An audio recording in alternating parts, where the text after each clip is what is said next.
น่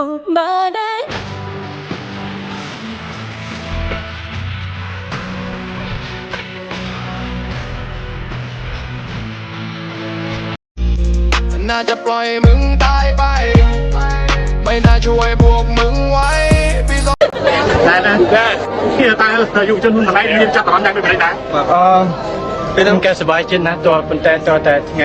สายบันจึงไงปลายโปรแมนแต่จึงจำเป็นจำเป็นเวลา Sử dụng chân mà như vậy đang bị đấy đá rồi dạ cao nặng nơi thì nên buồn chán.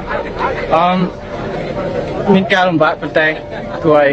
មានការសប្បាយចិត្តណាស់ដែរខ្ញុំមកសម្រេចទៅបាន ហើយពេលអនាគតខាងមុខតើយុវជនមានកំណត់ការយ៉ាងម៉េច អត់ទាន់មានតែจะបន្តរៀននៅខាងសេដ្ឋកិច្ចហើយពីឆ្នាំទៀត តើចិត្តផ្នែកទៀតតើយុវជនខំថានឹងមានខ្មែរយើងច្រើនទៀតនឹងមកដល់ទីនេះដែរទេ ខ្ញុំមានសង្ឃឹមថាមានខ្មែរយើងជាច្រើនដែរបានចូល បាទ ក៏លទ្ធភាពរបស់យើងនឹងអាចរៀននឹងហាត់នៅចំណេះដឹងជាច្រើន តើយុវជនមានអ្វីប្រាប់ផ្ញើទៅមិត្តភ័ក្តិនៅឯស្រុកខ្មែរដែរទេ ប្រឹងប្រែងឲ្យអស់លទ្ធភាព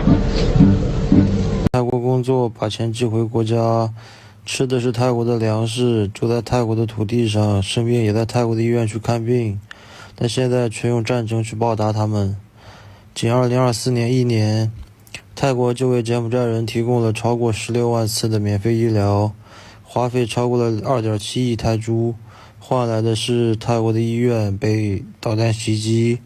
有很多无辜的泰国人丧命。更讽刺的是，你们会说泰语却忘恩负义，背叛一直帮助你们的国家，这难道不该羞愧吗？这对吗？今天就这样，拜拜，萨瓦迪卡，考坤卡。